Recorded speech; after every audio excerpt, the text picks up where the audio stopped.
Ok. Lo que yo suelo hacer es empezar cada clase con un muy rápido repaso del anterior. Así que empecemos con eso para que, bueno, ya sea, si no estuvieron la clase pasada, esto no les va a alcanzar, pero para los que estuvieron, la idea es ponerlos en tema rápidamente. Lo que nosotros vimos para empezar con la materia es ver valga la redundancia, los varios estados de la materia y decretar que fluidos para nosotros, que es el objeto de estudio, van a ser tanto gases como líquidos como plasmas. Cualquiera de esos tres estados de la materia lo vamos a considerar un fluido y vamos a, bueno, hacer todo lo que sigue. Rápidamente vimos aplicaciones donde por qué interesa estudiar la dinámica de fluidos, y vimos algunas aplicaciones, las que se me ocurrieron primero, en ingeniería, astrofísica, biología, geología, oceanografía, meteorología, y bueno, en la lista sigue. Después de eso, para empezar concretamente con el curso, vimos un modelo que dimos en llamar de medio continuo, es decir, pensar que la materia, a diferencia de la dinámica de partículas, donde la materia está concentrada en unos pocos puntos, a los cuales seguimos en el tiempo, acá la materia está dispersa homogéneamente o no en el espacio. La materia está desparramada en el espacio, entonces definimos cantidades por unidad de volumen, como uno hace también en termodinámica, por ejemplo. Entonces tenemos la materia dispersa en el volumen y definimos cantidades por unidad de volumen, como la densidad de masa o la fuerza por unidad de volumen o por unidad de masa, según el caso.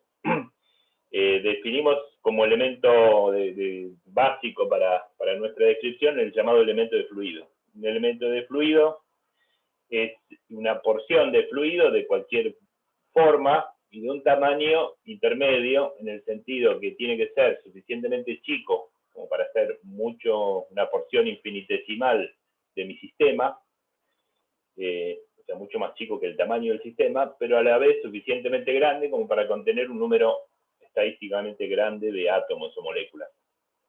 Entre qué tan chico y qué tan grande es algo que definimos nosotros, pero bueno, tiene que cumplir con esas dos condiciones. Y lo que vimos también es que eso siempre se puede cumplir porque siempre hay, entre la distancia que tengo entre dos moléculas de un fluido y el tamaño de mi sistema fluido, tiene que haber varios órdenes de magnitud en el medio, porque si no, no tengo un fluido. Si yo lo que tengo son dos moléculas rebotando dentro de una caja, eso no es un fluido, eso son dos moléculas, y lo trataré como física 1 o mecánica, un sistema de pocos grados de libertad. Los fluidos tienen, por así decir, infinitos grados de libertad, o sea, un número enormemente grande de grados de libertad, ya sea, si lo pienso como un número n mayúscula de moléculas, entonces tengo 3n mayúscula grados de libertad, n mayúscula es 10 a la 20 y pico, 10 a la 30 moléculas, entonces tiene ese número de grados de libertad, o incluso si lo pienso como elementos de fluido de tamaño L, más o menos microscópicos, de todas maneras tengo muchísimos elementos de fluido y el número de grados de libertad es igualmente inmenso. Para escribir la ecuación de movimiento de un elemento de fluido genérico, discriminamos en dos categorías de fuerza, las fuerzas de corto alcance y las de largo alcance, y le dimos un tratamiento diferente al escribirlas en la ecuación de Newton, lo cual dio origen a un objeto matemático nuevo que es el tensor de fuerzas, que llamamos sigma. Mostramos en una transparencia que este tensor de fuerzas, del cual no sabemos nada, mostramos, sin embargo, que tiene que ser simétrico. Es un requerimiento que viene del hecho de que no porque un elemento de fluido esté rodeado de elementos de fluido que le ejerzan fuerzas, el elemento de fluido solo por eso se va a acelerar angularmente sin límite. Eso que acabo de decir es en sí mismo absurdo, y la forma desde la teoría de evitar eso es que el tensor sea simétrico. O sea, es una necesidad teórica. Después vimos muy sobre el final lo que yo llamé un modelo de fluido ideal, que consiste en pensar que ese tensor simétrico lo vamos a suponer como isótropo, o sea, como un múltiplo de la identidad, lo cual, por supuesto, es una simplificación con la que vamos, es una simplificación importante que permite hacer montones de aplicaciones, y entonces que nos va a mantener entretenidos la primera mitad del curso. Y el último renglón que ustedes ven ahí, que es el ejemplo de hidrostática, en realidad no lo vimos porque no llegué, entonces vamos a empezar la clase de hoy con eso, con lo que nos quedó colgado de la clase pasada. ¿Todo bien hasta ahí? Bueno, interpreto que sí. Entonces vamos a ver un par de ejemplos de hidrostática. Primero, ¿qué es hidrostática? Una situación hidrostática, si yo tengo un fluido tal que todo elemento de fluido tiene su vector velocidad, que me va a dar el movimiento de este elemento de fluido como si fuera una partícula, para esto que quiero decir. Si todos los elementos de fluido tienen velocidad cero, o sea, U, el campo vectorial de velocidades, U de RT vale 0 para todo R, o sea, en todo punto del fluido, y para todo tiempo. O sea, observo una película de ese fluido y veo que todo sigue sin moverse, entonces efectivamente la aceleración, el campo de aceleración, o sea, la aceleración del elemento de fluido que está en cada posición R y en cada instante sigue siendo 0. Eso es una situación estática. Entonces, nuestra ecuación de Newton, que es esto que está circulado acá, como la aceleración es 0, esta es una ecuación de Newton por unidad de masa. En F minúscula definimos como la fuerza, pero por unidad de masa, dividido la masa del elemento de fluido. Y esto más extraño que está a la derecha, 1 sobre ρ gradiente de P, es el efecto de las fuerzas de corto alcance, donde aparece implícitamente el tensor de esfuerzos, solo que el tensor de esfuerzos sigma es menos P por la identidad, que es lo que estamos suponiendo al tratar con un fluido ideal. Entonces las fuerzas de corto alcance tienen esta forma, menos 1 sobre, con el menos y todo, ¿no? Menos 1 sobre ρ gradiente de la presión. La presión es un campo escalar, como la densidad, que no es conocida. Y eso está bien porque las fuerzas de corto alcance las asociamos, si ustedes se acuerdan, con fuerzas de vínculo, como la normal o las fuerzas de rozamiento. Entonces, esas fuerzas de vínculo, si ustedes recuerdan de mecánica, no son datos a priori, son incógnitas del problema. Estos vínculos ejercen las fuerzas que sea necesario para que la dinámica del objeto sea la que tiene que ser. Y acá lo mismo, o sea, tengamos en cuenta que esta fuerza debido al gradiente de presión es debida a cuántos empujan entre sí los elementos de fluido, un elemento de fluido genérico que estoy estudiando con sus vecinos. Y a priori uno no sabe cuántos empujan unos con otros, es algo que resulta de resolver el problema. Entonces, en hidrostática, la aceleración es 0, con lo cual esa incógnita fundamental, digamos, de la dinámica, no la tengo. Lo que tengo que resolver es esta ecuación de balance de fuerzas, ¿no? Fuerza de largo alcance, F, equilibrada con fuerzas de corto alcance. Y la incógnita, usualmente, es, en distintos problemas, las incógnitas pueden ser las que diga el enunciado, pero en general, en hidrostática, la incógnita es la presión. Entonces, veamos un par de ejemplos de cotidianos que probablemente hayan visto en alguna otra, no lo sé, en alguna materia en el colegio secundario. Sí, ¿hay alguna pregunta? Sí. ¿Puede ponerla en pantalla completa? A ver. Se ve medio chica la letra. ¿Y ahora? Gracias. Sí, mucho mejor. ¿Así se ve bien? Bueno, bárbaro. Sí, no me di cuenta. Entonces, me acabo de dar cuenta. Mi intención era, este apunte yo no tiene remedio ahora. Mi intención es mandarles el apunte antes de la clase para que ustedes lo tengan en su compu. Me acabo de dar cuenta que me olvidé de hacerlo en este caso. Pero apenas pueda, cuando termine la clase les voy a mandar este apunte. O por ahí en los 5 minutos de intervalo para que lo tengan. Este lo tenemos igual. Es la anterior. La última, claro, exactamente. Es la última de la primera clase. Pero el resto no me di cuenta, me acabo de avivar. Entonces, vamos a los ejemplos. Los ejemplos son una pileta, una Pelo Pincho, como está ahí. El Pelo Pincho es, por supuesto, un sponsor de este curso. Llena de agua, en reposo. Y entonces, lo que queremos estudiar es un problema, digamos, relativamente aburrido, de cuál es la ecuación de equilibrio del agua en reposo en una pileta. Por supuesto, pudo haber sido un vaso. Y si ustedes, y lo que vamos a empezar a ver es que en realidad si eso es agua, si es aceite, si es, qué sé yo, nafta, importa poco. Y esa es un poco la gracia de que uno estudia dinámica de fluidos. Y es casi una anécdota si ese fluido de qué está hecho, de qué material se trata. La diferencia entre el hecho de que sea agua, nafta o aceite va a estar en unos pocos coeficientes o funciones. Por ejemplo, la densidad de masa. El ρ, la densidad de masa, por supuesto es distinto para distintos fluidos, y entonces ese ρ va a ser específico de la materia con la que estemos tratando. Pero por lo demás, el equilibrio de una pileta con un líquido va a ser la misma ecuación. Entonces, una vez que resolvimos esto, lo resolvimos para todos los materiales fluidos. Es un poco la ventaja. De la misma manera, en realidad, que cuando uno resuelve en dinámica de partículas, el tiro oblicuo, el movimiento que sea, para un objeto puntual de masa m, una vez que hice ese problema, ya está hecho.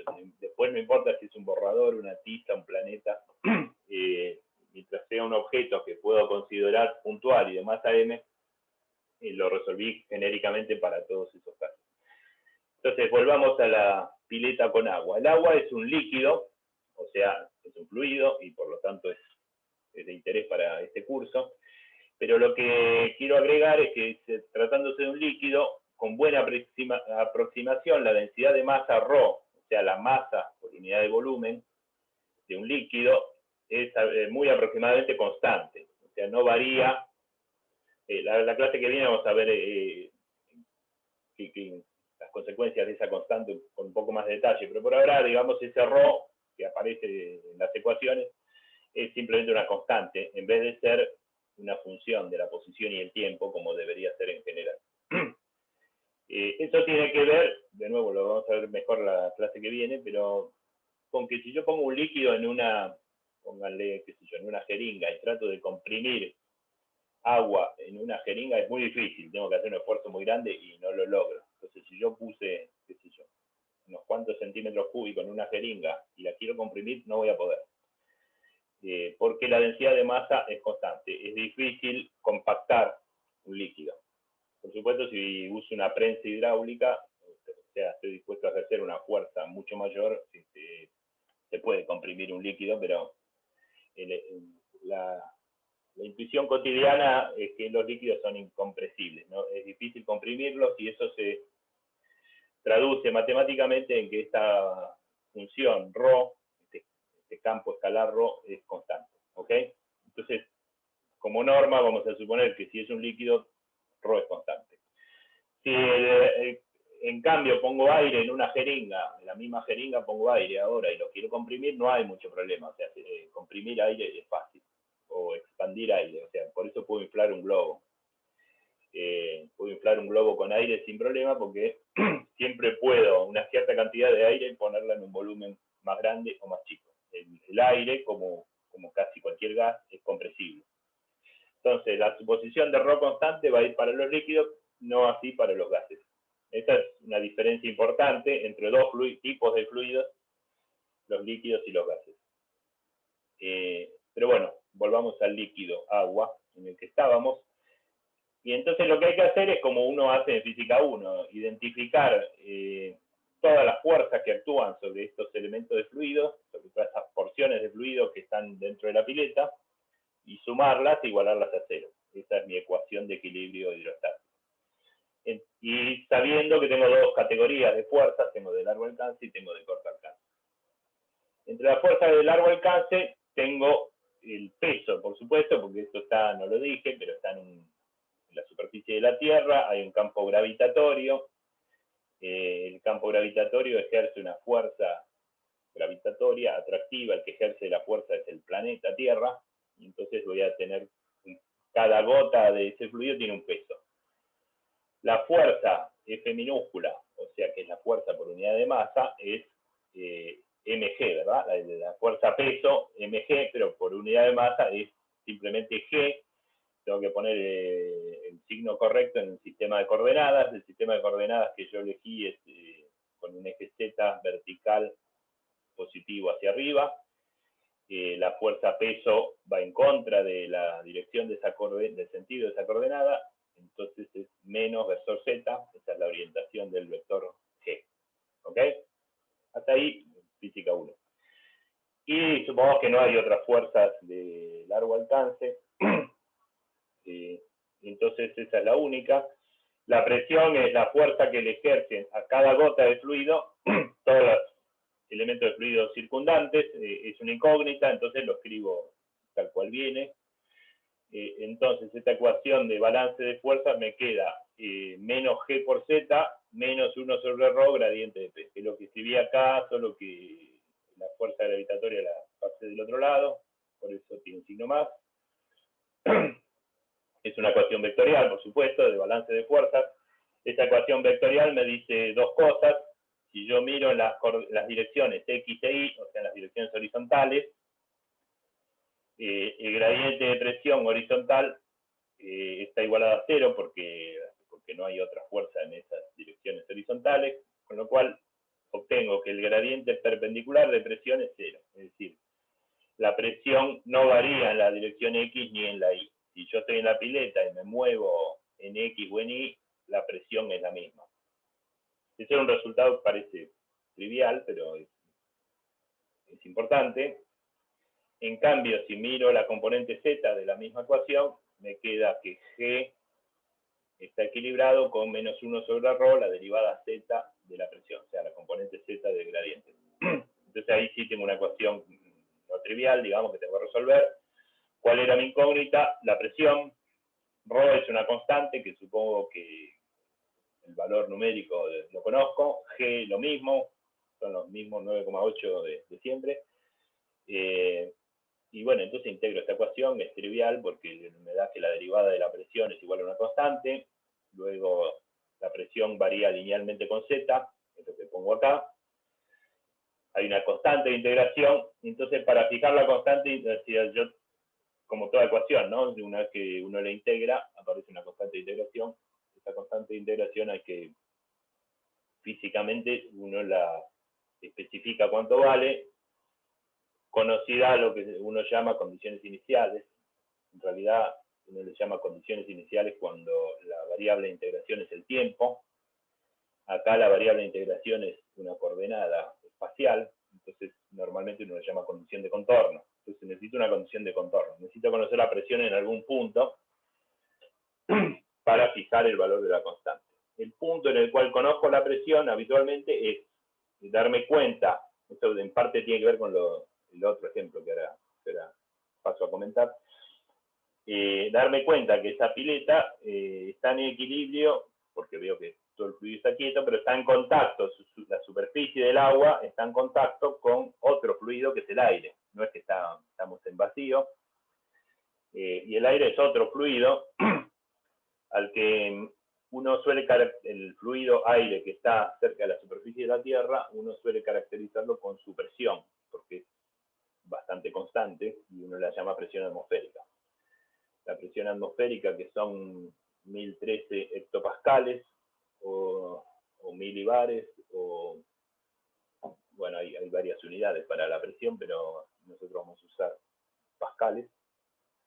Lo que importa es que tiene un valor aproximadamente constante. Nunca es nada es constante. Bueno, sí, la velocidad de la luz y unas pocas cosas más, pero la presión atmosférica varía, fluctúa un poco. Ustedes saben que hay días de baja presión y de alta presión, pero la variación es de 1 por 1000 más o menos.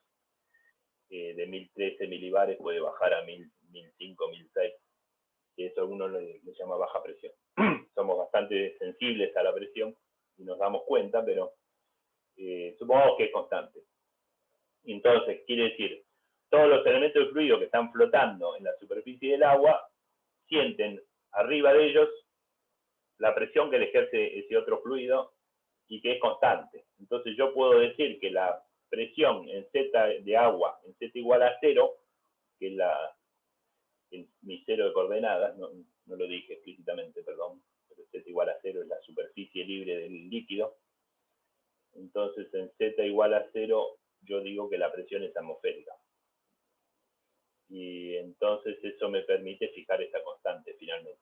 La presión en Z igual a 0 es PA, por decir un dato conocido, entonces la constante es PA. Y acá tengo entonces la presión de este líquido a toda profundidad.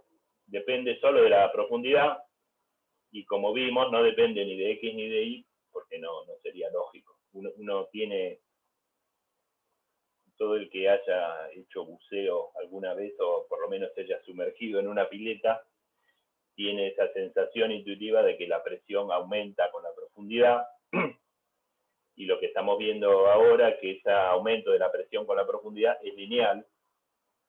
Hay que tener en cuenta que el agua ocupa el recinto de zetas negativos acá, ¿no? Porque me faltó el 0 ahí, perdónenme. Z igual a 0 es la superficie libre del agua. Luego, donde hay líquido, que es donde resolvimos el problema, Z es negativo. Entonces, para Z negativo y creciente, la profundidad es menos Z en este problema. Para menos Z creciente, la presión aumenta, ¿verdad? A medida que aumenta los valores negativos de Z, aumenta la presión, linealmente con la profundidad. ¿Ok? Uno arranca en la superficie de la pileta con una presión de 1 atmósfera, o sea, P igual a PA, y si uno en vez de una pileta se sumerge en el océano, con una pileta profunda, puede llegar a 2 atmósferas, 3 atmósferas, que es lo que es la jerga que se suele usar en buceo. Cuando pasa eso, cuando ρGZ es igual a PA, ahí entonces tengo 2 atmósferas y así siguiendo. Linealmente, en proporción a la profundidad, me va aumentando la presión, lo cual voy a sentir en el tímpano, fundamentalmente. Bueno, ese ejemplo entonces, supongamos que está entendido, si no me preguntan, por supuesto. Yo tengo que correr esto porque no se me superpone. Bueno, vamos al otro ejemplo, que es el mismo en realidad, el setup, el dibujo es el mismo, simplemente ahora me preocupo del otro fluido, el aire. El aire que está sobre la pileta, bueno, y en todos los otros, y en todo el entorno también es un fluido en reposo. Solo que este fluido no es líquido, así que ρ no es igual. La densidad del agua no es la misma que la del aire, obviamente, pero además tampoco puedo suponer que la densidad del aire sea constante, porque es fácilmente compresible. Entonces, lo que sí eso viene al hecho de que, a ver, en esta ecuación de balance de fuerzas tengo 3 cantidades, la fuerza de largo alcance, ρ y P. Tengo 3 cantidades. La fuerza de largo alcance es gravitatoria, ese es dato, porque G lo conocemos de hace tiempo. Las otras 2 en principio no. En el ejemplo anterior, sabiendo que es un líquido y que es constante, y que en Wikipedia busco cuánto es la densidad de masa del agua, lo resolvimos. En este caso, ρ no es constante, entonces tengo que decir algo más, tengo que agregar alguna ecuación que me diga si ρ no es constante, entonces cómo varía. Recién entonces me queda como única incógnita la presión, y la podré despejar, porque si no, hasta ahora tengo Rho y P son dos incógnitas, y tengo una ecuación sola. Lo que sí puedo decir si es un gas es, no siempre, pero habitualmente puedo decir que ese gas es ideal. O sea, ojo que una cosa es gas ideal, que es lo que ustedes conocen de F4, o sea que cumple la ecuación de estado de un gas ideal, y otra cosa es un fluido ideal, que quiere decir que su tensor de esfuerzos es isótropo. La palabra ideal la uso las dos veces, pero son dos cosas bien distintas. Acá voy a suponer ambas, o sea que el aire es un fluido ideal y también es un gas ideal, o sea, cumple esta ecuación que ustedes ven acá. P es Rho, K constante de Boltzmann, temperatura, y M sub M es una forma, esta ecuación es la misma de P por B igual NKT, o como sea, debe haber otras formas equivalentes de escribirla. Esta es la ecuación de estado de un gas ideal, donde K es la constante de Boltzmann, que ustedes conocen, acá está, de todas maneras, y M es la masa molecular media. ¿Qué significa eso? Si el gas fuera de una molécula simple, sería la masa de cada molécula. El aire es una mezcla de gases, tiene nitrógeno, oxígeno y otras cosas. Entonces lo que hago es un prorrateo de las masas de esos distintos componentes. Esa es la masa molecular media. De manera que Rho sobre la masa promedio es la densidad, es n minúscula. Rho sobre m es n minúscula, es el número de partículas. Sin distinguir en este caso si esas partículas son de moléculas de oxígeno o de nitrógeno. ¿Se entiende? Entonces, acá también me desentiendo, no estamos haciendo química, estamos haciendo física. Así que el aire sabemos que es una mezcla de gases. Y bueno, acá hay una masa que en promedio representa a todas sus integrantes y es todo lo que me interesa. Y vamos a suponer también que la temperatura del aire es constante. De esa manera, entonces tengo mi ecuación, la ecuación que me faltaba, que me dice básicamente que P es proporcional a Rho y todo lo demás es constante. Entonces Rho no es constante, es proporcional a la presión. Pongo esta ecuación acá y resuelvo, o mejor dicho acá, la ecuación que tenía planteada para el líquido sirve, salvo que tengo que poner explícitamente que Rho no es constante, Rho es proporcional a la presión. Entonces reemplazo, como ustedes quieran, reemplazo acá, en esta ecuación. Se ve el cursor, ¿no? Cuando yo digo acá, ustedes... Sí. Ok, gracias.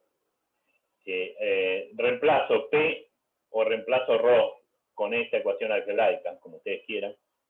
Lo es importante decir que estas dos incógnitas, P y Rho, no son independientes, sino que están vinculadas por esta ecuación algebraica. Entonces reemplazo y me queda, por ejemplo, acá, menos G es 1 sobre Rho de ZP. En lugar de P pongo Rho KT sobre M, saco la constante fuera de la derivada, y entonces lo que me queda es d Rho sobre Rho igual a constante. La solución de eso es diferente que antes, da una solución exponencial. O sea, la densidad me queda una constante de integración que llamé Rho sub A por E a la menos Z sobre H. H, que estoy definiendo ahora, es una constante que agrupa todas las varias constantes que estaban. Esta H mayúscula es K por T sobre MG, y es lo que se da en llamar la escala de alturas. Uno la define y le pone ese nombre por la forma en que aparece en la exponencial. Y cada vez que ustedes vieron en otras materias soluciones de tipo exponencial, bueno, qué sé yo, en este caso es una exponencial que decreciente con la posición. Entonces, una constante definida de esta manera me va a decir, transcurrido z igual a h, la densidad decae un factor e, o sea, un factor 3, más o menos. ¿Qué quiere decir? Que si yo por supuesto, la dependencia es solo con z, solo con la altura, lo mismo que en el ejemplo anterior me va a dar que la presión o la densidad del aire no cambia horizontalmente. Si yo camino horizontalmente, la presión es siempre la misma. En cambio, si yo empiezo a ascender una montaña, la presión decae con la altura, tengo menos aire, de hecho, ¿no? Por eso uno se apuna. Si me voy a... Eso tengo que escalar varios miles de metros. Pero si estoy arriba de los 2.000, 3.000, 4.000 metros, a uno le falta el aire. ¿Por qué? Porque efectivamente en este equilibrio atmosférico hay menos presión, hay menos densidad, hay menos moléculas por unidad de volumen, y el acto de respirar consiste en ingresar aire en los pulmones para aprovechar el oxígeno que necesitamos. Uno hace el mismo acto mecánico de respirar e incorpora menos moléculas, entonces hay menos oxígeno y uno se apuna, uno siente que le falta el aire. Ese efecto está metido acá, o sea, ¿cuánto tengo que escalar para darme cuenta? Y bueno, por lo menos una altura del orden de h. Ustedes pueden hacer la cuenta, si escalo una altura h, la densidad del aire va a decaer en un factor 3, por decir, en un factor importante, me voy a dar cuenta. Ustedes pueden hacer la cuenta, creo que da unos 8.000 metros si ustedes hacen la cuenta para la masa molecular media de aire, G, que es 9,8, una temperatura, pongan, qué sé yo, 25, 30 grados centígrados. Acá hay que poner grados Kelvin, o sea, 300 grados Kelvin. La constante de Boltzmann está por ahí. En fin, vale la pena hacer la cuenta. Antes de escalar una montaña, hagan esta cuenta. Bueno, hasta ahí los ejemplos que en realidad quedaron colgados de la clase pasada. Si alguien tiene una pregunta acá, comentario. Yo ahora, como estoy en pantalla completa, no estoy viendo el chat. Seguramente se puede hacer, pero no. ¿Cómo hago eso? Así que, de todas las maneras, yo sugiero que si tienen preguntas o comentarios, se desmuten y interrumpan y pregunten. ¿Ok? Me parece que es lo mejor. Hace más activa la clase. Así que no tengan vergüenza, en vez de preguntar por chat, interrumpan y pregunten si hay preguntas. Por lo demás, si no, yo sigo, pero si me preguntan, vuelvo. Entonces, hechos esos ejemplos de hidrostática, ahora vamos a tratar de hacer hidrodinámica, o sea, de incorporar la aceleración también y ver de a poco cómo resolvemos fluidos en movimiento. Para eso uno define campos, como ya empezamos a ver, de hecho, la densidad de masa, con la que de hecho ya estuvimos trabajando, pero de alguna forma esto es para formalizar eso que ya empezamos a hacer. La densidad de masa es un campo, o sea, una función de las 3 coordenadas de posición y el tiempo. ¿Y cómo se define? Bueno, con un experimento imaginario de tomar un elemento de fluido del lado L, el tamaño de ese lado lo decidimos nosotros, les recuerdo. Entonces identificamos una porción, un cierto volumen, averiguamos cuál es la masa de ese volumen y el cociente de esa masa dividido el volumen me da un número que es un estimador de esa densidad. Para ser riguroso, uno debería repetir ese experimento de ir identificando un volumen ahora más chico, medir esa masa más chica y calcular el cociente, y esos sucesivos cocientes de masa sobre volúmenes me van a ir tendiendo en el proceso de ir eligiendo elementos de fluido más y más chicos a la verdadera densidad de masa.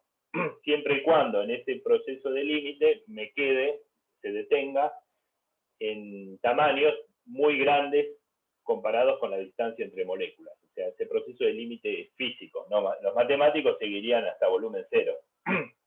Los físicos nos quedamos en volúmenes microscópicos donde todavía tengo unos cuantos miles de moléculas dentro de ese volumen. Porque si paso ese límite, valga la redundancia, dejo de tener un fluido.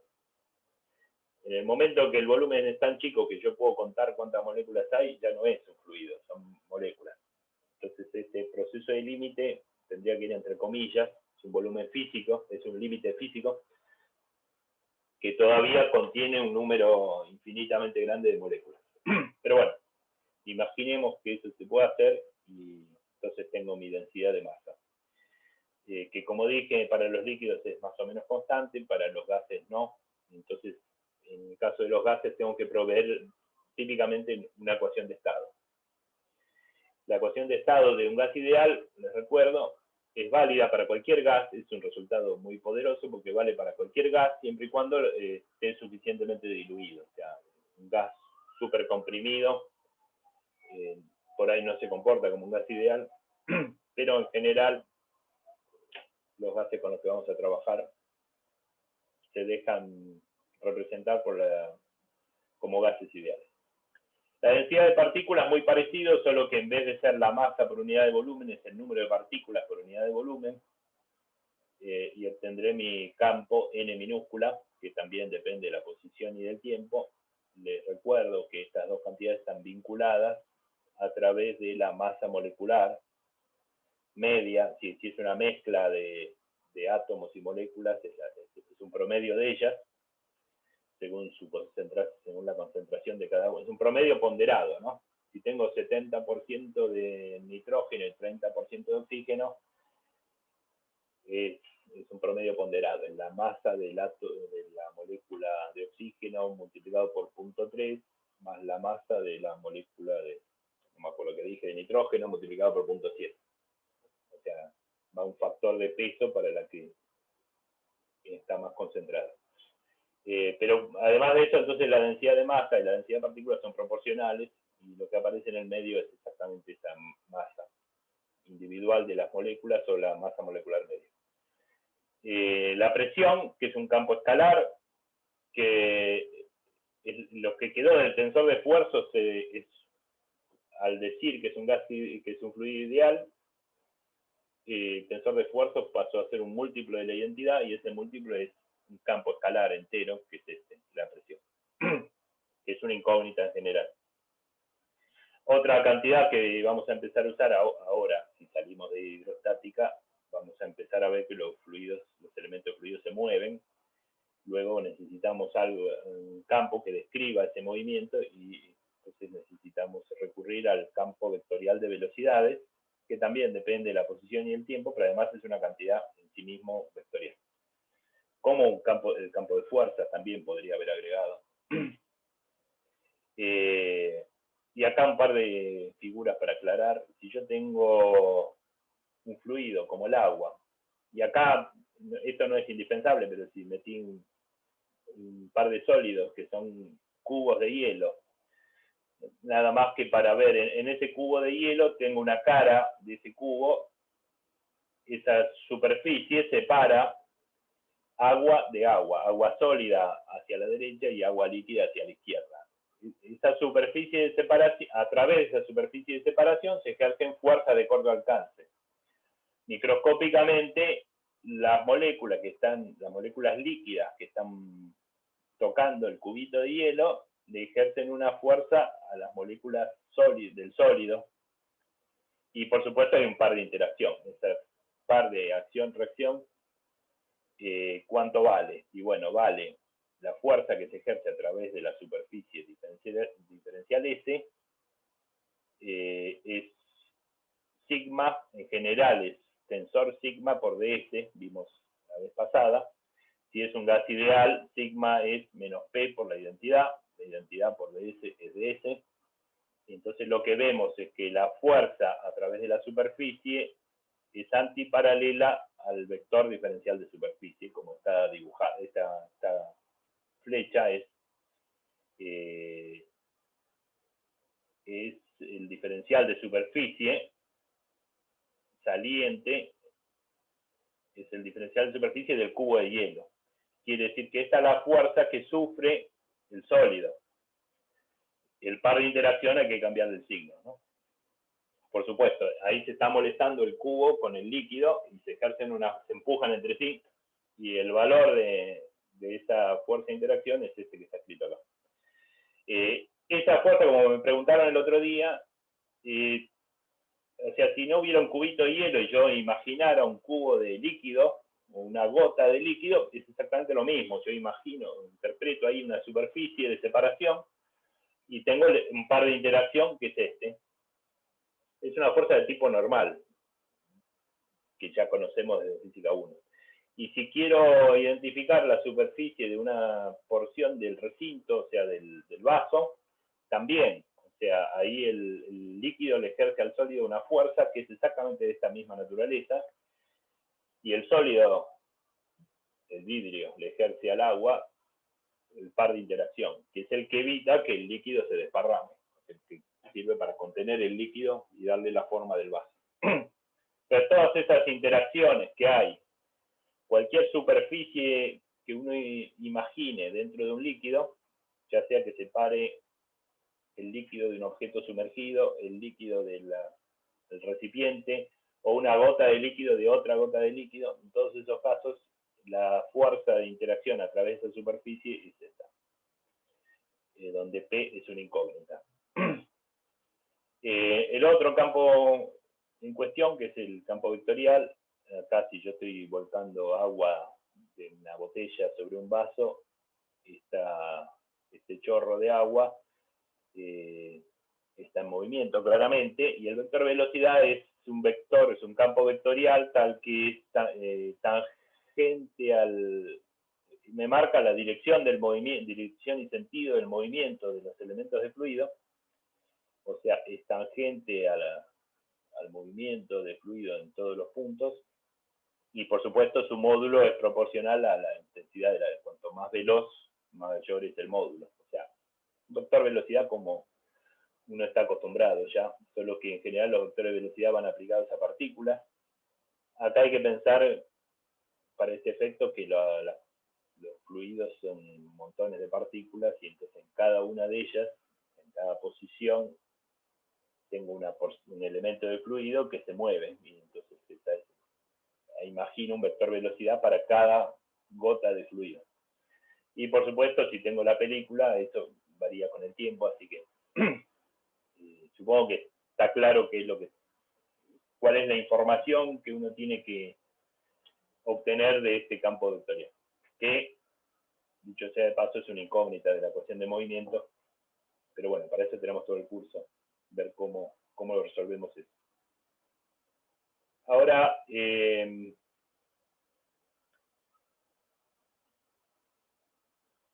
para ganar un poco para empezar a ganar un poco de intuición sobre cómo funciona un campo vectorial de velocidades, vamos a hacer este ejercicio y después hacemos un breve intervalo.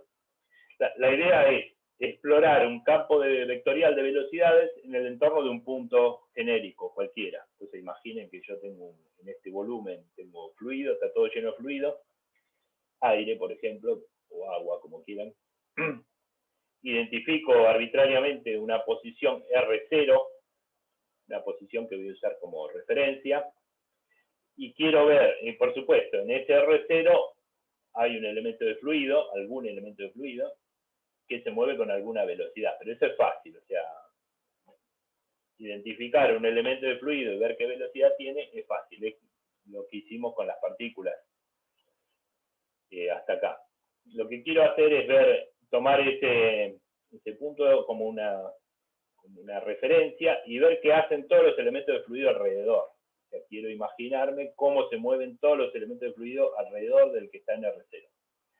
Y para eso, entonces, identifico una variable independiente que va a ser delta R. Delta R es un vector posición que nace en R0 y termina, es variable, así que voy barriendo todo el vecindario de R0. Delta R simplemente es mucho más chico que R0, es decir, vamos a explorar el vecindario cercano. Es decir, yo lo que quiero saber es cómo es U de R0 más delta R. R0 es fijo y delta R es variable. Entonces lo que tengo es un campo vectorial que depende de una posición que también es vectorial, ¿no? Pero bueno, siendo que delta R es chico comparado con R0, eso habilita hacer un desarrollo de Taylor, que lo voy a hacer a primer orden en delta R. Siempre puedo elegir delta R suficientemente chico como para que esta aproximación sea válida. Y entonces, bueno, desarrollo de Taylor. Solo que son vectores, hay que tener un poco de cuidado, pero es la función evaluada en el punto, o sea, en R0, más la derivada de la función respecto del argumento por el incremento, ¿verdad? Ahora, la función es vectorial y el argumento también. Entonces, ahí es donde resulta muy útil la notación de índices, que ustedes vieron en la clase práctica pasada. Entonces, lo que, bueno, por lo menos yo recomiendo hacer es usar notación de índices. Elijo la coordenada iésima, y es cualquiera, es 1, 2 o 3, pero la escribo una sola vez. La iésima componente de este vector, desarrollada en Taylor, acá está la iésima componente. Al derivo esa iésima componente respecto de cualquier otra componente arbitraria, R sub K, multiplicado por el incremento que tendrá que ser delta R componente K. Entonces, mágicamente la notación de índices hizo que desarrollar en Taylor un vector respecto de un argumento vectorial sea tan fácil como si fuera una función de una sola variable. Pero en realidad no es así. Acá fíjense que queda DUI a DRK. Esto, si yo miro esto solamente, esto es un tensor de 9 componentes, porque I puede ser X y Z, y K también. Entonces esto de hecho es un tensor. El tensor de la derivada de la velocidad respecto a la posición, siendo que velocidad y posición son vectores, me da un tensor. Acá al tener K repetido, como les contó Nacho el otro día, lo que está propuesto es un producto escalar. Es decir, el producto escalar entre este tensor y este vector. El resultado de multiplicar un tensor de segundo rango por un vector es un vector, que está bien porque es lo que estoy calculando. Está implícita acá la notación de Einstein, o sea, el solo hecho que el índice K esté repetido, se sobreentiende que tengo que sumar. Y bueno, y a todo esto lo puedo llamar delta UI, o sea, es la variación de la velocidad respecto de la velocidad del punto de referencia. No sé si me siguieron hasta acá. Es una expresión más o menos simple desde el punto de vista matemático, pero bueno, si es la primera vez uno puede tener dudas. Si tienen dudas, bueno, háganlas ahora o después en el intervalo. Lo que vamos a hacer entonces es seguir con esto. Entonces, este tensor de segundo rango, Nacho marcó bien también la diferencia entre un tensor, que es lo que él dijo que es un objeto, los vectores, tensores de distintos rangos son tales por sus propiedades de transformación frente a cambios de coordenadas. Y el hecho que un tensor de segundo rango lo visualicemos como una matriz está bien, pero es solo la visualización. Un tensor no es una matriz, un tensor es eso que dijo Nacho. Una matriz es cualquier arreglo de números, de 3×3 en este caso. Yo puedo hacer un cuadrado de 9 números e inventar 9 números y eso es una matriz de 3×3. Pero no es un tensor. La matriz es una forma de visualizar un tensor de segundo rango, pero una matriz es el dibujo nomás, es la foto de ese arreglo cuadrado de números. No sé si se entiende. Un tensor es algo mucho más profundo que una matriz. Ahora, dicho eso, comentario al margen. Este tensor DUI a DRK lo puedo descomponer como cualquier tensor de segundo rango en una parte simétrica y una parte antisimétrica. Es decir, si lo imagino ahora como una matriz, cualquier matriz de 3×3 la puedo escribir como una matriz simétrica que se refiere a los números respecto de la diagonal, ¿no?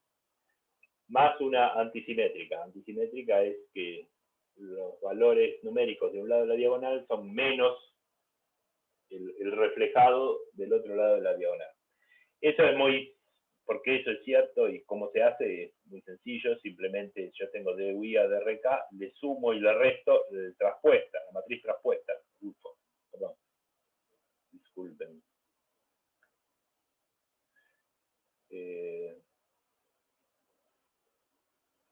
la matriz traspuesta. O sea, si yo tengo DUI a DRK, le sumo DUK a DRI y le resto DUK a DRI.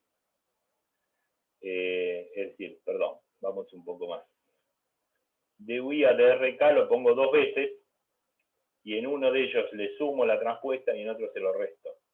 Como la puse 2 veces, tengo que dividir por 2, porque si no tengo el doble de lo que tenía antes. Y entonces, del lado izquierdo tengo la parte simétrica, obviamente esto es simétrico porque es esto más su traspuesta. Si yo acá permuto los índices, obtengo este se convierte en este y este se convierte en este, y obviamente esto es simétrico. Y el otro es también obviamente antisimétrico porque hay un menos en el medio. Si yo permuto I con K, para calcular la traspuesta de esto, este se convierte en este y hay un menos en el medio, entonces este es antisimétrico.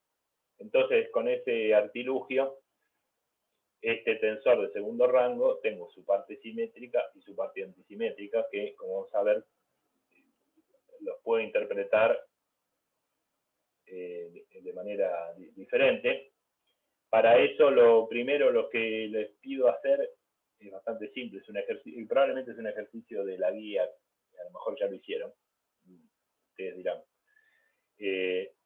La parte antisimétrica, mostrar que DUI a DRK menos DUK a DRI es igual a esto. Esto es el tensor de Levi-Civita, que es un pseudo tensor en realidad totalmente antisimétrico, por omega L. ¿Quién es omega? Es un vector definido como el rotor de la velocidad. Y el rotor de la velocidad, lo estoy definiendo ahora, es lo que vamos a llamar la vorticidad. Si yo tengo un campo vectorial como la velocidad, su rotor tiene sentido físico y lo llamamos vorticidad. Va asociado, conocer la vorticidad va asociado a vórtices. En las regiones donde el rotor de U es grande, son tornados, digamos. Si yo mirara un mapa de vorticidad de la atmósfera terrestre, en las zonas donde la vorticidad es muy positiva o muy negativa, sería en tornados, digamos. Pero bueno, más allá de eso, que es la interpretación, les pido demostrar esto. Acá hay que poner que omega L es el rotor de U, y para el rotor de U en notación de índices uno usa el tensor de Levi-Civita de nuevo, y bueno, es relativamente fácil demostrar esta identidad vectorial. Entonces les pido demostrar eso como ejercicio, y yo sigo adelante. Entonces, si ustedes demuestran eso, bueno, lo vemos enseguida. Y en cuanto a la parte simétrica, simplemente lo defino. La parte simétrica de esta derivada de la velocidad, le pongo un nombre, un medio de U, bla, bla, bla, todo eso lo llamo E y K, es un tensor simétrico, obviamente, que lo vamos a llamar de tensor de velocidad de formación. Ahora enseguida vamos a ver. Entonces, estamos hasta ahí. La parte antisimétrica la voy a reemplazar por algo proporcional a la vorticidad, una vez que demuestren lo que les pido. Y la parte simétrica la reemplazo por esto que acabo de definir, el tensor de velocidad de deformación. Y a su vez, falta un paso más. A su vez, esa parte simétrica la puedo a su vez descomponer en dos, con el truco de sumar y restar la traza. La traza de un tensor que es la suma de los elementos de la diagonal. Es uno de los invariantes de un tensor. Ustedes saben que bueno, no viene al caso, pero los tensores tienen ciertos invariantes. O sea, uno cambia el sistema de coordenadas, el tensor cambia de forma, pero hay ciertos escalares invariantes. Uno de ellos es la traza. Si yo tengo un tensor y le sumo los elementos de la diagonal y me da, qué sé yo, 8, después hago una rotación de coordenadas, el tensor luce distinto. Todos los elementos del tensor cambian, pero si sumo los elementos de la diagonal, en este nuevo sistema de coordenadas sigue dando 8, porque la traza es un invariante. El determinante del tensor es otro. Entonces, yo sumo y resto un tercio de la traza, y entonces, obviamente, trivialmente descompongo este tensor en dos partes. Esta parte que es isótropa por definición, ¿no? Porque esto es un número por la identidad. Así que está la parte isótropa del tensor de velocidad de deformación. Y esto no, porque es el tensor tal cual es, menos esto mismo. Esto no es isótropo ni nada, no tiene ninguna ventaja, es lo que sobraba. Entonces, un tensor simétrico lo puedo descomponer en una parte isótropa más lo que sobra. El 1/3, fíjense, es importante porque cuánto vale la traza de la identidad. Si alguien me dice, la traza del tensor de identidad es... Igual a la dimensión del tensor. O sea, claro, bueno, 3, sí. en R3, claro, estamos en el espacio en el que todos estamos, en R3. Algunos físicos piensan que estamos en R4, pero no. En estructura 1 estamos en R3. Entonces vale 3, por eso el 1/3 es para compensar eso. De manera que este número que queda es la traza. Y esto es más complicado, pero lo que uno sí puede asegurar es que esto tiene traza nula, ¿no? ¿Cuánto vale la traza de todo este paréntesis? Es, bueno, la traza de E, que es esta, traza E, literalmente, menos la traza de esto, que es 3 dividido 3, o sea, este tensor que está entre paréntesis tiene traza nula. Y eso es importante para lo que voy a decir ahora. A esto lo llamamos E'. Luego, E tiene su parte isótropa más E', que es una cosa que no sé qué es, pero tiene traza nula. Noten, de paso, que la traza del tensor de velocidad de deformación, que E no es cualquier cosa, es la derivada del vector velocidad simetrizada, ¿no? Entonces les puedo tomar la traza a esto para ver físicamente qué representa. ¿Cómo hago la traza? Nada, repito el índice. TUI a DRK, a este lo llamo I, a este lo llamo I, con lo cual sumo, y estoy sumando los elementos de la diagonal. La suma de los elementos de la diagonal de esto me va de UI a DRI, es la divergencia de U, perdón, la divergencia de U, ¿no? Es la derivada de U sub X respecto de X más la derivada de U sub Y respecto de Y y así. Eso es la divergencia. Este otro también, la traza de esto es la divergencia. Entonces tengo 2 veces la divergencia dividido 2. Luego, la traza del tensor de velocidad de deformación no es otra cosa que la divergencia del vector velocidad. Es decir, que ya aparecen explícitamente, al explorar un entorno del campo de velocidades, las derivadas primeras famosas, digamos, de un campo vectorial. Ya apareció el rotor, que dimos en llamar vorticidad, y acá en la traza aparece la divergencia. Entonces, sintetizando, metiendo todo lo que hicimos hasta acá en el objetivo que teníamos de partida, que es este. O sea, la velocidad en un entorno de un punto tiene un primer término que es la velocidad en el punto, evaluar en el orden 0 del Taylor, ¿verdad? Entonces, U en R0 más delta R es U en R0 más la derivada primera. La derivada primera, les repito rápidamente, o sea, la descompusimos en parte simétrica y antisimétrica, y la parte simétrica le dimos nombre, y a su vez la descompusimos en una parte isótropa y lo que sobra. Entonces voy a tener 3 términos. Acá pongo primero la parte antisimétrica. Esta parte antisimétrica, haciendo uso del resultado del ejercicio, la reemplazo por el rotor. Y entonces queda escrito así. Un medio de la vorticidad. Por supuesto, cuando uno hace un desarrollo de Taylor, esta derivada va evaluada en el punto, ¿no? La derivada evaluada en R0. Y entonces acá, por ejemplo, es la vorticidad evaluada en R0 por el incremento.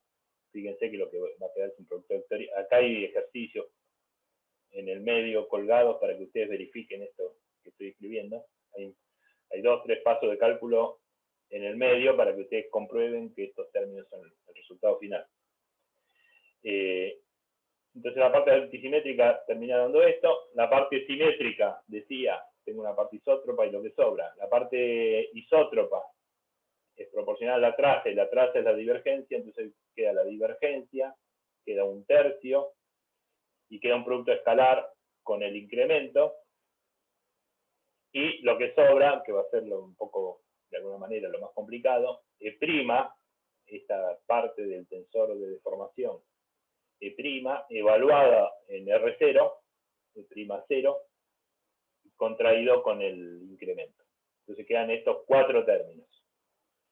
Y entonces ahora trato de interpretar intuitivamente qué tipo de campo de velocidades es cada uno.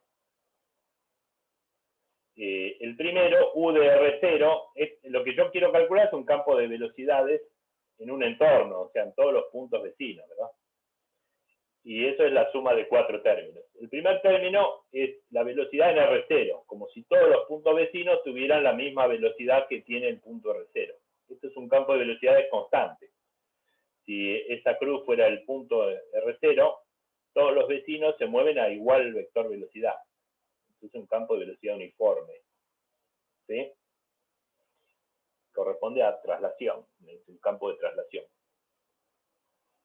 El de al lado, fíjense, es el 1 medio, no le den mucha bolilla, hay que darle, pero tengo el producto vectorial de omega por R. ¿Qué campo de velocidad es omega por R?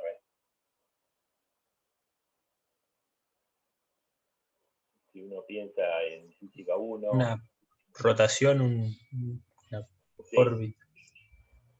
Una rotación rígida.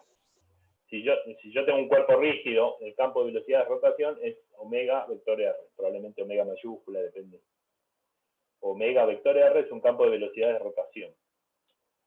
Rígida, porque la velocidad angular de rotación es constante, es la misma para todos, ¿no? Rígido, por supuesto, todos rotan con la misma velocidad angular, todos los elementos del rígido rotan con la misma velocidad angular. Acá la velocidad está en un medio, así que la velocidad angular de rotación no es omega 0, es un medio de omega 0. Entonces este pedazo del campo de velocidades de rotación de un fluido alrededor de un punto es como si fuera rígida, por lo menos lo que logro interpretar. Esto es un campo de velocidad de rotación rígida con velocidad angular igual a la mitad de la vorticidad. ¿No? Más allá que vorticidad uno lo escribe con omega y la velocidad angular también con omega, y son vectores, nadie dice que la vorticidad sea una velocidad angular. Pero resulta ser que la velocidad angular de rotación del fluido alrededor de un punto es un medio de su vorticidad. Es el segundo elemento. El tercero es un escalar, divergencia de U evaluado en el punto, divergencia de U es un escalar, evaluado en ese punto R0 particular, da un número, positivo o negativo, dividido 3 sigue dando un número, delta R. El campo de velocidades que va en la dirección y sentido de delta R es un campo así radial, porque delta R es un vector que sale radialmente del punto R0. Esta cruz es esta posición R0. Un campo radial donde todas estas líneas de campo son salientes, eso correspondería a divergencia de U positivo. Si la divergencia de U es positivo, corresponde a una expansión. Todos los elementos fluidos se expanden alejándose del punto R0. Si divergencia de U fuera negativo, hay que dibujar las flechas al revés. Sería todos los puntos se comprimen hacia R0. Y el último es un poco más complicado. Esto me va a llevar 2 minutos explicar.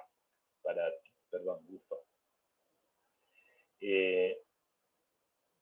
Este tiene que ver con este tensor que tiene traza nula.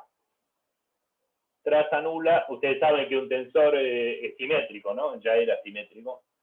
E es definido como simétrico, en la parte simétrica, y ahora tiene traza nula. Entonces, si es simétrico, ustedes saben propiedades de tensores simétricos, saben que los tensores simétricos son diagonalizables y admiten una base ortonormal de autovectores. Todo eso ya lo vieron. Quiere decir que hay una base ortonormal, o sea, ustedes escribieron el tensor en algún sistema de ejes X y Z que son, bueno, estos que yo dibujé, que son los que son, cualquiera, arbitrarios. Y en esa base el tensor tiene una cierta forma. Ahora, que existe una base ortonormal quiere decir que yo puedo encontrar una base rotada, más lógica para ese tensor, en el cual el tensor se ve diagonal. Eso quiere decir. Todos los tensores simétricos admiten eso. Entonces quiere decir que hay una cierta base que tiene que ver con las propiedades de ese vector velocidad, en la cual este tensor se ve diagonal. Y además tiene traza nula. Si tiene traza nula quiere decir que los autovalores que quedan en la diagonal suman 0. Es decir, tengo lambda 1 y lambda 2 positivos y lambda 3 negativo o alguna de esas pocas combinaciones. La suma de los tres autovalores da 0. Entonces lo que yo puedo interpretar en este caso, si yo tengo este tensor diagonal con traza 0 contraído con el vector de incrementos de posición, lo que puedo interpretar es que los movimientos que esto representa son movimientos. Hay dos direcciones ortogonales en las cuales el fluido se acerca al origen y la tercera en la que se aleja. Eso sería si dos autovalores fueran negativos y uno es positivo. O, bueno, pueden pensar unas pocas combinaciones de tres autovalores que sumen 0. Yo acá lo que hice es un diagramita en un plano, en el plano XY, supongamos. En el plano XY, esta dirección tiene un autovalor negativo, entonces el fluido se acerca al origen en esta dirección, y la otra se aleja, porque si estamos en dos dimensiones, si los autovalores suman 0, uno es positivo y otro es negativo. Entonces se acercan en esta dirección y se alejan en esta otra. Con la misma intensidad, porque lambda 1 es menos lambda 2. En tres dimensiones es un poco más complicado, o sea, se acercan dos y se alejan en el tercero, ustedes me entienden, creo. Eso es lo que representa esta última parte, que estoy de acuerdo, es un poquito más complicada que las anteriores. Lo poderoso de esto es que eso es todo. O sea, porque yo no dije si esto era un líquido, si era un gas, si esto era qué fuerzas actúan, no dije si es aceite, no dije nada. Cualquier fluido, lo único que hicimos fue explorar el campo de velocidades en un entorno cercano, y lo que obtengo es que el campo de velocidades no puede ser cualquier cosa, puede ser complicado. Sumar estos 4 patrones puede dar algo complicado, pero no es cualquier cosa. O sea, los campos de velocidad que puedo tener en un entorno son traslación pura, rotación rígida, expansión o compresión según el signo de la divergencia, y este campo de velocidades es de deformación. Acá se deforma el fluido, se comprime en algunas direcciones y se expande en otras. Estas expansiones o compresiones son a volumen constante. Es un poco más, por ahí lleva un poco más de tiempo concluir eso, pero esto es como un chicle. Yo lo comprimo en una dirección, pero se expande en la otra. Porque tiene traza nula, esto tiene divergencia 0, o sea, si se comprime en una, se expande en otra, luego se cambia la forma, pero no el volumen. El anterior, acá no cambia la forma, pero sí el volumen. Si se expande, aumenta el volumen. Pero la forma sigue siendo tipo esférica, digamos. Y las dos anteriores son más conocidas, porque un cuerpo rígido ya hacía esto, ¿no? Si en vez de ser un fluido fuera un rígido, todo lo que puede hacer un rígido son estas cosas, o sea, traslación y rotación. Esto lleva 3 grados de libertad, esto lleva 3, son los 6 grados de libertad de un rígido. Si es un fluido, bueno, tiene los otros dos movimientos.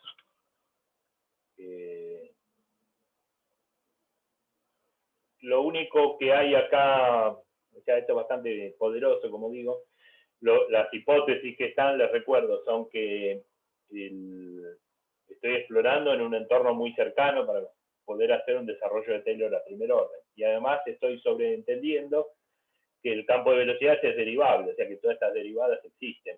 Existe la vorticidad, la divergencia. O sea, el campo de velocidades es derivable y estoy explorando un entorno cercano. Bueno, hagamos un intervalito de 5 minutos, son ¿qué hora es? Y 10, un poco más de 10 y 12. 5, 6, 7 minutos y seguimos. ¿Te parece?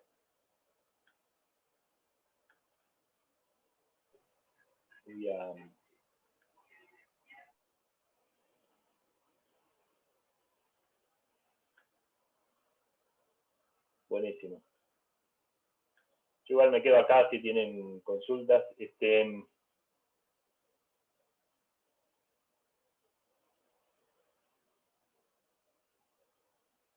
Sí, usar la pantalla completa me complica un poco porque no puedo ver el chat, por ejemplo.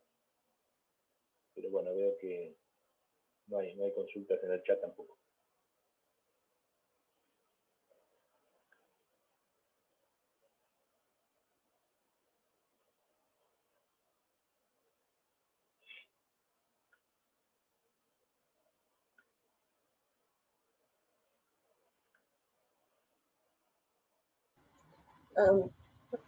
Sí. A mí no, hola, a mí no me quedó muy claro el tensor E'. ¿Tiene algún nombre?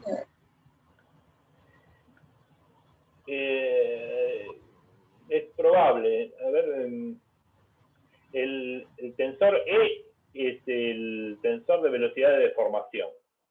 Porque lo que da es, a ver, las partes, para que pongo de nuevo la imagen, como dicen.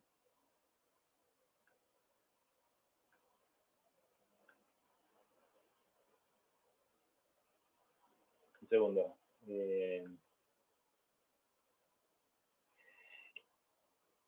Esto que está acá, ¿lo estás viendo?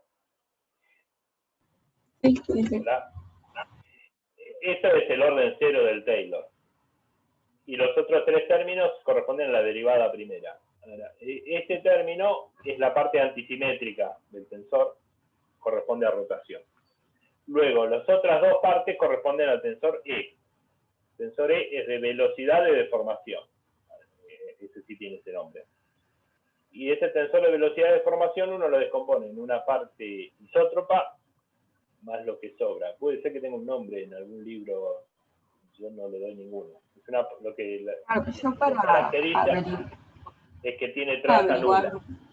¿Cómo? no, que yo para averiguar, porque no me Sí. quedó muy claro cómo es ese comportamiento de que Sí. comprime una parte y expande otra. Como no lo... Bueno, está bien, vamos a eso. Vamos a eso. Lo que estaba diciendo es que estos dos últimos términos vienen del tensor de velocidad de deformación. O sea, estos dos últimos términos son de deformación. Los anteriores no, los anteriores dos son de rígido. Estos los viste en mecánica y en física 1. O sea, estos no deforman nada. Uno es traslación y otro es rotación rígida. Estos son deformación. El primero es deformación en el sentido que cambia el volumen y no necesariamente la forma. Y el segundo, al revés, cambia la forma pero no el volumen. Cambia la forma porque comprime en alguna dirección y se expande en otra, pero es a volumen constante. Falta falta una clase por lo menos para ver que el volumen tiene que ver con la divergencia. Pero bueno, ¿por qué esto tiene esta forma? Porque lo que hay que pensar es que este tensor E' es simétrico y es de traza nula. Si es simétrico, es diagonalizable. Quiere decir, no en esta terna de ejes, pero existe una terna de ejes que habrá que calcularla. Este tensor lo tenés, imagínate una matriz simétrica. Hay que hacer el proceso de diagonalización para buscarle los tres autovalores y los tres autovectores. Es un ejercicio de matemática, no lo vamos a hacer, pero imagínate que lo podemos hacer. Y una vez que lo hagamos, vamos a encontrar los tres autovectores. O sea, vamos a encontrar en qué base ese tensor, una base rotada, ese tensor se ve diagonal. Si se ve diagonal, quiere decir que los únicos elementos no nulos están en la diagonal y van a ser los autovalores. Eso es matemática, no estoy inventando nada. pero como es un tensor de traza nula, los tres autovalores suman 0. Entonces, quiere decir que lo que hay que imaginarse es una matriz de 3×3 diagonal con lambda 1, lambda 2 y lambda 3 sumando 0, multiplicado por este vector, que es el vector de apartamiento de la posición R0, te va a dar un campo de velocidades que tiene, es medio difícil porque tiene varias formas posibles. Si los tres autovalores suman 0, bueno, 2 son positivos y el otro es negativo, o uno es positivo y 2 son negativos. Son esas dos posibilidades. Entonces, en cualquier caso va a haber direcciones en las cuales el autovalor es positivo y las otras donde es negativo. En las direcciones donde es positivo, te va a dar, por ejemplo, lambda 1 por x. Lambda 1 por x y en las otras te va a dar menos lambda 2 por y. Lambda 1 por x menos lambda 2 por y te va a dar, bueno, una forma que tiene, un patrón que tiene esta forma. Va a haber direcciones en las cuales el fluido se aleja y otras en las que se acerca. Donde el autovalor es positivo, las flechas dan hacia afuera. Donde el autovalor es negativo, las flechas dan hacia adentro. Buenísimo, sí, sí. A mí me quedó clarísimo ahí. Ok. Gracias. Por ahí no del todo, ¿no? Hay cosas que no quedan, es gradual, digamos. Uno ahora entiende algo. Hay que hacer algunos ejercicios para ver, ahora vamos a ver algo de líneas de corriente, por ejemplo. Uno puede dibujar las líneas, para visualizar esto que yo dibujé acá son los que llaman las líneas de campo, ¿no? Si esta en vez de ser la velocidad fuera un campo magnético, uno dibujaría las líneas de campo. Tiene esta forma. Entonces, cuando vos escribas esta forma matemática y te propongas calcular líneas de campo, vas a ver que son hipérbolas. Pero bueno, hay que hacerlo. Bueno, ¿les parece que siga? ¿Puedo seguir? Claro, ¿quién me va a decir que no? Sigo entonces. A ver. Tengo una pregunta antes. Sí, dale. Ahí en el desarrollo ese, o sea, vos sabés que un campo vectorial lo podrías descomponer como la suma de un rotor de alguien más la divergencia de alguien, ¿no? Sí. Y sí, pero sí. Eso es general. Acá, ten en cuenta que lo que estamos haciendo es Claro, un desarrollo en Taylor. Claro, si vos hicieses el desarrollo de Taylor del rotor de ese campo y el desarrollo de Taylor del gradiente de otro campo, o sea, vos puedes acá identificar qué partes provienen del desarrollo de Taylor de algún rotor y qué parte proviene de la divergencia de alguien, o está todo mezclado. Es una buena pregunta. Eso que vos decís es general. Cualquier campo vectorial lo puedo representar como una parte que es de solenoidal más otra que es solenoidal, que tiene rotor, bueno, una parte de rotor nulo más una parte de divergencia nula. Pero eso vale en todo punto del espacio, es más poderoso que lo que estamos haciendo. Acá estamos haciendo un entorno, un desarrollo en un entorno de un punto. Fíjate que todo depende a primer orden de delta R. El resultado mismo, todo es lineal en delta R. Eso es válido muy cerquita del punto. Claro, la pregunta es si habría que hacer la cuenta, yo qué sé, me parece que puede venir repartido. Yo agarro el rotor y lo desarrollo en Taylor. Me parece que una parte del rotor va a venir acá, otra parte ciertamente va a venir acá. Y una parte del que tiene divergencia nula, no sé, tengo que pensar, más que pensarlo tengo que hacerlo. Hay que hacer la cuenta esa que vos. Agarró un campo vectorial, lo descomponés en la parte solenoidal más la irrotacional y desarrollás eso en Taylor y ves qué término va a parar a qué lado. Es un ejercicio, ahí tenés. Ahí tenemos todos un ejercicio para hacer. No lo sé, me parece que va a venir medio mezclado. Claro, no tengo respuesta, es eso. Hay que hacerlo. Si querés, para la próxima después que haya tenido tiempo de pensarlo y hacerlo, lo vemos. Pero bueno, lo puede hacer cualquiera de ustedes también. Bueno, sigo. Lo que vamos a ver ahora es dos descripciones teóricas posibles, una que se llama lagrangiana, debido a Lagrange, por supuesto, y otra euleriana, debido a Euler. Son dos descripciones alternativas para la dinámica de fluidos. Tengan en cuenta que antes de meternos a resolver ecuaciones, vamos a ver cuál es la descripción teórica que vamos a adoptar.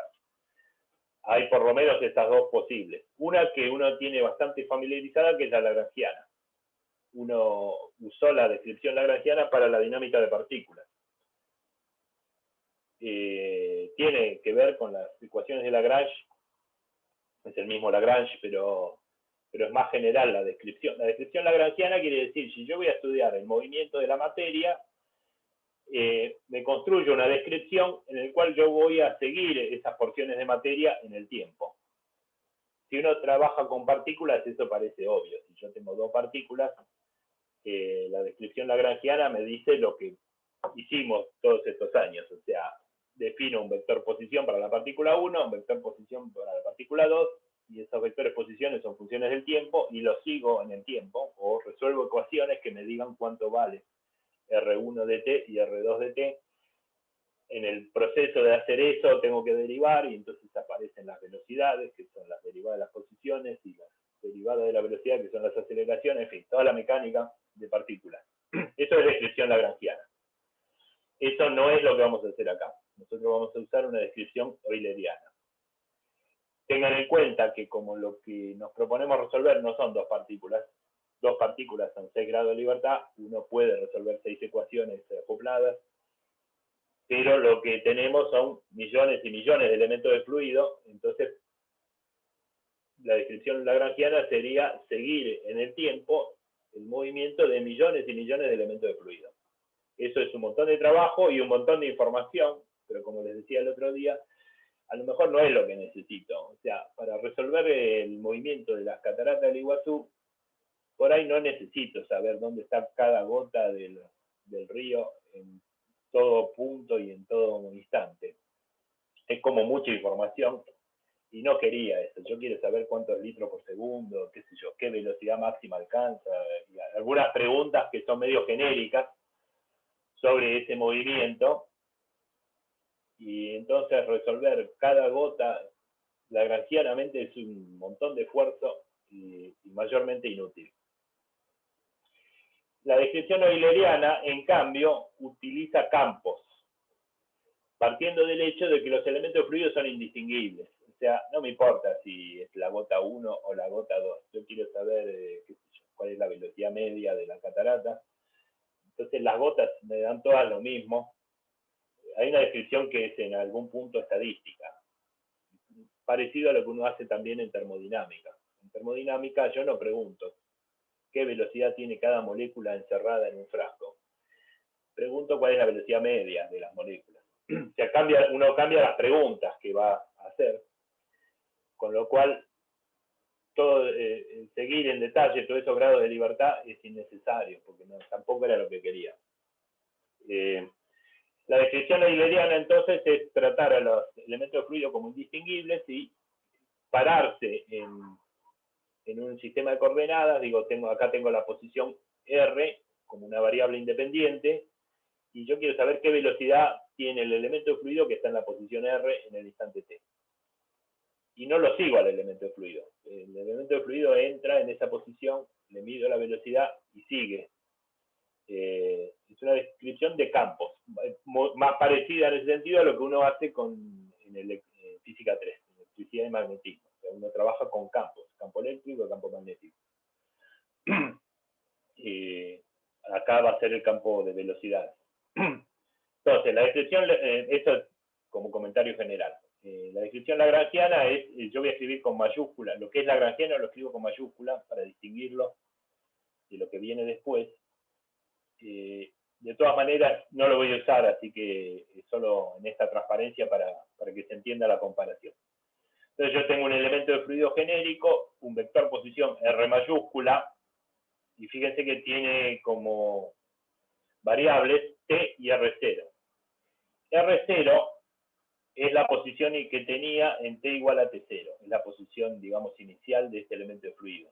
Pero solo la estoy usando para identificar a qué elemento de fluido me refiero. Tengan en cuenta que si tengo millones y millones de elementos de fluidos, ni siquiera son numerables, o sea, no es que puedo poner elemento 1, gota 1, gota 2, gota 3, gota 47 millones y así siguiendo, no es práctico. Entonces, la forma en que identifico en esta descripción el elemento de fluido, es decir, es el elemento de fluido que en T igual a T0 estaba en R igual a R0, solo para eso.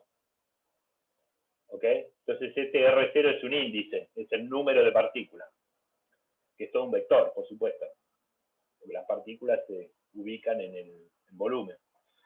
Entonces, R grande de T R0 es la posición en el instante T del elemento de fluido que estaba en R0 a T igual a T0.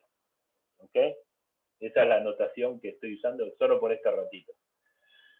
Si yo quiero saber la velocidad de este elemento de fluido, y bueno, eso es fácil. Agarro cinemática de la partícula, derivo la posición respecto del tiempo, la derivada de la posición respecto del tiempo me va a dar la velocidad de esa partícula.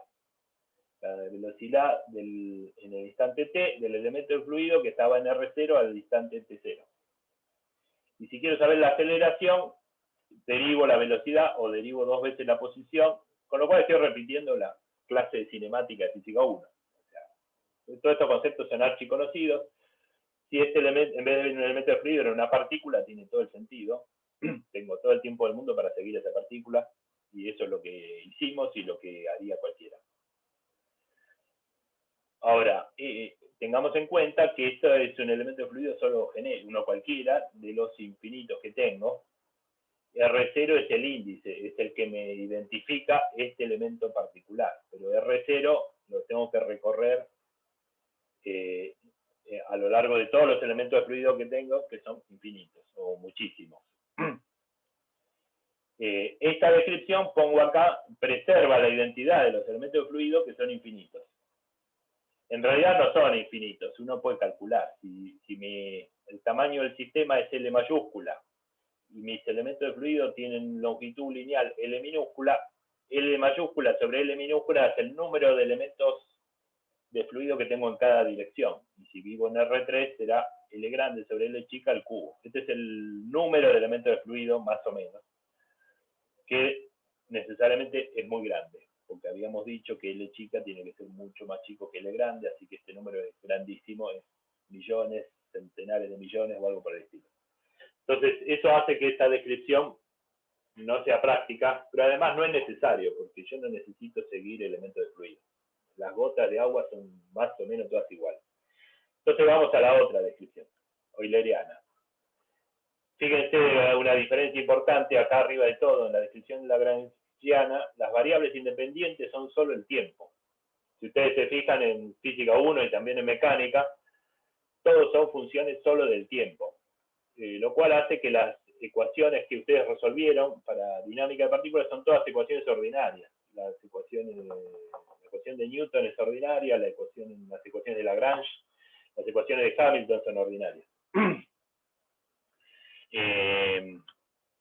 La única ecuación en derivadas parciales, creo yo, que resolvieron en mecánica es la ecuación de Hamilton-Jacobi.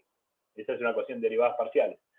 Pero la incógnita ahí no es la posición de las partículas, sino que es encontrar una, ¿cómo se llama?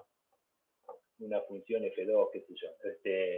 La incógnita no es la posición de las partículas del sistema. En cambio, acá las variables, en esta descripción que estoy por empezar a describir, la descripción euleriana, las variables independientes son la posición y el tiempo, en igualdad de condiciones. O sea, tengo 4 variables independientes. Acá ya la posición no es función del tiempo, la posición es fija. Tengo un sistema de coordenadas cartesiano, tengo X, Y, Z y T, son 4 variables, todas independientes. R no es función de T. Esa es la diferencia fundamental. Parecido a lo que, como digo, ustedes hicieron en física 3. Ustedes cuando buscan un campo eléctrico en función de la posición, las coordenadas de posición son variables independientes. La posición no varía con el tiempo. ¿Está? Y los elementos de fluido, como dije hace un ratito, son indistinguibles. O sea, yo no me importa seguir ningún elemento, ni marcarlo con tinta, ni nada. Los elementos de fluido van y vienen. Yo solo voy a preguntar cuánto es la densidad, la velocidad, la presión en un punto y en un instante. Entonces, U de RT es la velocidad del elemento de fluido que circunstancialmente está en la posición R al instante T. Una cuestión fundamental entonces es que U no es de R de T. Porque R no es función de T ahora.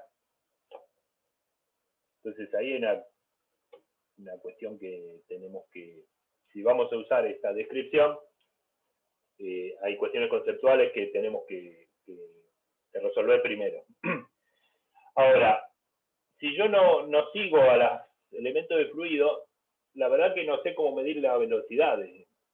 Si yo tengo partículas indistinguibles y no las sigo, no sé cómo medir la velocidad, porque la única manera que aprendimos para medir velocidades es siguiéndolas, ¿no? Porque la velocidad la obtengo conociendo la posición en t más delta t, menos la posición en t dividido delta t, o sea, la derivada, digamos. Así es como aprendimos la noción de velocidad, y similar con la aceleración. Entonces, a efectos de definir velocidades y aceleraciones, no me queda más remedio que volver a la descripción lagrangiana, que no es práctica, pero es fundamental si quiero obtener nociones como la velocidad y la aceleración. Entonces, vuelvo por un rato en esta transparencia, nada más a la descripción lagrangiana para medir velocidad y aceleración. Entonces ahí lo que voy a hacer es, el R, la coordenada fija euleriana R minúscula, por un rato la considero R mayúscula de T. Entonces, si yo quiero la velocidad en el elemento de fluido que está en R al instante T, eso es Euler. Lo que voy a hacer es pintar ese elemento de fluido que está ahí y seguirlo entre T y T más delta T. De manera que yo, como lo sigo, voy a tener la posición avanzada R grande en T más delta T menos R en T dividido delta T por un delta T muy chico, y voy a tomar el límite, y esta derivada de la coordenada lagrangiana de R mayúscula, eso sí me da la velocidad. Eso sería, bueno, acá está el grafiquito, no creo que agregue mucho, se trata de eso. Acá están dibujados los vectorcitos. El elemento de fluido estaba acá, en un cierto instante, lo sigo por un rato, por un delta T nada más. Entonces el elemento de fluido se mueve de acá hasta acá. Tengo su posición original y avanzada, y lo mismo sus velocidades. Entonces, si resto las posiciones y divido por delta t, obtengo la velocidad, y si resto sus velocidades y divido por delta t, tendré su aceleración. Noten que cuando yo calculo la velocidad, lo que evalúo en t más delta t es no solo el tiempo, u depende de r y t. Lo que evalúo en t más delta t no es solo la dependencia temporal, sino también la posición. Acá estoy tomando prestado la descripción lagrangiana. U, como estoy siguiendo el elemento de fluido, ya no estoy en R, estoy en el R avanzado. Estoy en el R avanzado. ¿Ok? Ahora eso espero que se vea más claro ahora. Entonces yo acá tengo U evaluado en las tres coordenadas de posición, lo tengo que evaluar en la coordenada lagrangiana de R en el instante avanzado. Y la coordenada temporal también en el instante avanzado. Entonces tengo 4 variaciones acá, en X, Y, Z y T. Si yo voy a hacer un desarrollo de Taylor a primer orden de este objeto, U evaluado en la posición avanzada y en el instante avanzado, voy a desarrollar en Taylor, en delta T, en esas 4 dependencias. Entonces voy a tener parecido a lo que hice hace un rato. O sea, el orden 0 es U evaluado en el punto, en el instante T, y después derivo a primer orden, pero lo que tengo que derivar a primer orden son en X, en Y, en Z, está todo acá, y en T, X, Y, Z, T. X, Y, Z lo hago todo junto. Hago la derivada de U respecto de R por la derivada de R respecto de T. Eso es medio peligroso si uno no sabe lo que está haciendo, porque estoy derivando un vector respecto de un vector, ¿no? De U a de R, ¿qué corno es? Pero bueno, lo hice así medio a lo bruto, ahora lo aclaramos. De U a de R por dr a dt, estos son tres variaciones todas juntas, por el incremento, que es delta t. Más, y bueno, me falta el tiempo, eso es fácil porque es una sola variable, derivada parcial de U respecto del tiempo por delta t, de U a dt por delta t. Esto que hice así medio a lo bruto, si lo hiciera despacio, ¿qué sería? Sería de U a dx por dx a dt, más de U a dy por dy a dt, más de U a dz por dz a dt. ¿Está bien? Es decir, que recopilando, ¿qué quiere decir derivar un vector respecto de otro vector? En realidad eso es este objeto, gradiente es el dui a drk que teníamos recién. Si lo hiciera por índices, pude haberlo hecho por índices, es dui a drk por drk a dt, sumado en k. Equivalentemente puedo decir, este es el gradiente de u, pero el gradiente de u no es ojo, el gradiente de u no es la divergencia, acá no hay ningún punto. El gradiente de un vector es un tensor, es dui a drk. Y eso va contraído, porque acá sí hay un punto, con u, porque dr a dt, lagrangianamente es u. Eso lo hicimos en el paso anterior, eso es más fácil. Entonces lo que me queda es que u, en esto que está acá, en el instante avanzado, para calcular la aceleración lo que tengo que hacer es restarle u de rt, que es este término. O sea, a este le tengo que restar este, y me quedan los términos lineales en delta t. Hay que dividir por delta t y obtener la expresión de la aceleración. La expresión de la aceleración entonces es, ¿no? Porque eso es lo que estoy calculando. La aceleración es, por un lado tengo este término, dividido delta t, empecemos por ahí que es más fácil, es directamente la derivada parcial de u. Pero está este otro, que es u producto escalar con gradiente de u. Esto lo voy a escribir así por primera vez. U escalar, acá contraigo, multiplico escalarmente u por un operador de derivación, por el gradiente, y esta derivada se la aplico a u. Esto es u escalar gradiente u, lo escribo así de nuevo. Y había que dividir por delta t, cosa que ya hice. Entonces, fíjense cómo queda la aceleración. Uno hubiera dicho, y a es la derivada de u respecto de t, y chao. Hubiera dicho esto. Pero eso no es todo, esa no es la aceleración correctamente calculada. Hay otro término que es igual de importante y hay que ponerlo. Entonces, para poder llegar a esta expresión, lo que hicimos es, en la descripción euleriana que nos proponemos usar, tomar prestada por un rato la descripción lagrangiana para calcular estas derivadas adecuadamente, las que me definen velocidad y aceleración. Y una vez que hicimos eso, ya no hace falta volver. O sea, U de RT es un campo de velocidades euleriano que depende de X, Y, Z, T con sus derivadas. Y A lo mismo. O sea, acá tengo una relación entre campos. No necesito más la descripción lagrangiana. Ahora, un poquito de interpretación de esto. Un tema más para complicar un poquito más, pero eso es todo. Voy a usar esta, no solo yo, toda la literatura usa esta notación. Derivada total de U, esta es la derivada total. La aceleración, esto es notación nada más, la aceleración es la derivada total de U respecto de t. Yo puedo decir, bueno, A es la derivada de U respecto del tiempo. Pero esto es solo la notación. ¿Qué significa esta notación? Es igual a la parcial más este otro término. Fíjense que acá, esto que está escrito acá es lo mismo que estaba acá, ¿no? Esta notación de derivada total es solo notación. No quiere decir que A es la derivada de la velocidad, o en todo caso quiere decir A es la derivada de la velocidad en este sentido. Hay que derivar explícitamente en el tiempo, pero también hay que derivar explícitamente en las tres coordenadas de posición. ¿Ok?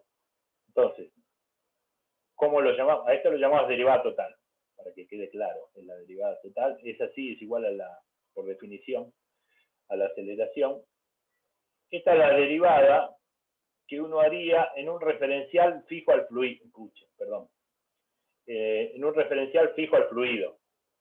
Si yo estoy en un río y me subo, fijo al fluido, ¿qué sería? Me subo a un bote y dejo que el bote sea arrastrado por el río. Entonces estoy en sistema de referencia fijo al fluido. En este sistema de referencia yo calculo la derivada, me da bien la aceleración. Este otro es la derivada local o parcial. La derivada parcial es, por eso cambia la notación, es en un sistema de referencia fijo. Yo ya no estoy en el bote que flota en el río, sino estoy en la orilla. Yo estoy en la orilla y identifico un elemento de fluido.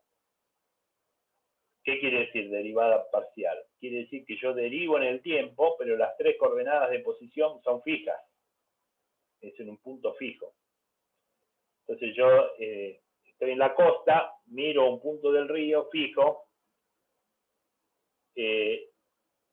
y si la velocidad del fluido que circunstancialmente pasa por ese punto, tengo un velocímetro ahí, digamos. Entonces si la velocidad es un poco más grande o un poco más chica, siempre en el mismo punto, eso lo mide esto. Pero eso no es toda la aceleración. Esta otra derivada es los cambios de la velocidad respecto de la posición. Esto se llama derivada convectiva. Y deviene del hecho de que el solo hecho que el fluido se esté moviendo, o sea que 1 sea 0, ya me va a dar una aceleración. A lo largo de los ejercicios me parece que va a quedar claro por qué la aceleración es así de complicada. Pero bueno. El mismo cálculo que hicimos para derivar la velocidad, lo podríamos haber hecho para cualquier otra cantidad física, densidad, presión o lo que sea que vaya a aparecer en adelante. Simplemente la llamo F de RT, donde F es cualquier cosa. Vale lo mismo, toda esta cuenta hubiera sido lo mismo, cualquiera sea el sentido físico de lo que estoy derivando. Entonces la derivada total de cualquier cosa es su derivada parcial más su derivada convectiva. ¿También? Por ahora es solo introducir esta notación. Vamos a la última transparencia para terminar ya por la clase de hoy. Que consiste en identificar a efectos de visualizarlos. Un campo vectorial de velocidades es complicado de entender de qué estamos hablando. Entonces, para visualizarlo, uno se ayuda con por lo menos estas 2 herramientas. Las líneas de corriente y las trayectorias. Ustedes conocen a las 2, pero seguramente lo vieron en cursos distintos. Si ustedes trabajan con un campo eléctrico, todos aprendieron a calcular las líneas de corriente de un campo eléctrico. Sí, se llama línea de corriente o la línea de campo. Las líneas de campo del campo eléctrico o del campo magnético. Acá en fluidos las vamos a llamar, a las líneas de campo de velocidades las vamos a llamar líneas de corriente. ¿Qué son estas líneas? Son curvas que son tangentes en todo punto al campo vectorial de interés. Por ejemplo, EDR si era el campo eléctrico o BDR si era el campo magnético. Uno dibujó las líneas de campo, esas líneas que salen de las cargas positivas y llegan a las cargas negativas, o las líneas de campo magnético que se dibujan alrededor de las corrientes. Eso. Esa línea de campo es la misma herramienta geométrica que vamos a usar ahora para el campo vectorial de velocidades. Si es un campo de velocidades, la vamos a llamar líneas de corriente. Hago notar que estas líneas de corriente se calculan a tiempo fijo. O sea, seguramente cuando ustedes lo calcularon era en electrostática o en magnetostática. Nada cambiaba con el tiempo. Mientras que acá en fluidos, eso en general no va a ser el caso. O sea, el campo de velocidad varía con la posición y varía con el tiempo casi invariablemente, salvo en hidrostática. Bueno, en hidrostática el campo de velocidad es 0, así que tampoco. Entonces, pero bueno, tengamos en cuenta eso. Si la guía les pide calcular líneas de corriente, es a tiempo constante, sobre una foto del problema. Entonces, ¿qué quiere decir eso? Una especie especie de rápido repaso. Primero, que se calcula a tiempo constante, eso ya lo dije. Segundo, se trata de obtener una curva R de S. S es un parámetro escalar, un número real, una variable real, y R son X y Z, ¿no? Entonces, una curva en el espacio, en R3, se parametriza de esta manera. Es X en función de S, Y en función de S y Z en función de S. A medida que S como número real va variando, voy dibujando esa curva en el espacio. Uno dice que esta es la expresión paramétrica de esa curva. Los vectores de R a de S son tangentes. La interpretación geométrica es que si yo derivo de R a de S, obtengo un vector que va a ser tangente a la curva. Y bueno, como si R es una función de S, la derivada también es una función de R de S, es función de S. A medida que recorro S, voy obteniendo vectores sucesivamente tangenciales a la curva en todo punto. Entonces, si yo lo que quiero es obtener unas curvas que sean tangentes, en este caso al vector de velocidades, lo que tengo que hacer es obtener una curva. La curva es la incógnita ahora, ¿no? Tal que de R a de S, tal que su derivada sea paralelo a la velocidad. O sea, de R a de S y U, que son dos campos vectoriales, sean proporcionales. De R a de S es una constante por U. Y la incógnita, que es R de S es la incógnita, se obtiene bueno, de varias maneras. Por ejemplo, yo puedo despejar K, esto es una ecuación vectorial, obviamente. Entonces, la constante K es, si miro la componente X, es de X a de S dividido U sub X, de X a de S sobre U sub X. Pero si miro la componente Y, la constante K es la misma. Entonces, también es de Y de S sobre U sub I, y lo mismo si fuera Z. Esto que está acá abajo son ecuaciones donde yo puedo, U sub X, U sub I y U sub Z, son las componentes del campo vectorial, son funciones de X y Z, y también del tiempo, pero como dije, el tiempo lo tengo que dejar fijo para todo este trabajo. Entonces el tiempo es un parámetro fijo. Entonces todo esto son funciones de X y Z, y acá tengo ecuaciones diferenciales que puedo integrar, y ustedes lo van a hacer para distintos ejemplos. En dos dimensiones es un poco más fácil. En dos dimensiones simplemente tengo de X sobre U sub X es igual a de Y sobre U sub Y. Ambas componentes dependen de X y, entonces acá uno puede, pasando términos, simplemente de Y a de X, que queda escrito como una función de X y nada, puedo tratar de integrar esto y obtener Y como función de X, o sea, una curva en el plano X y. Y entonces obtendré una línea de corriente.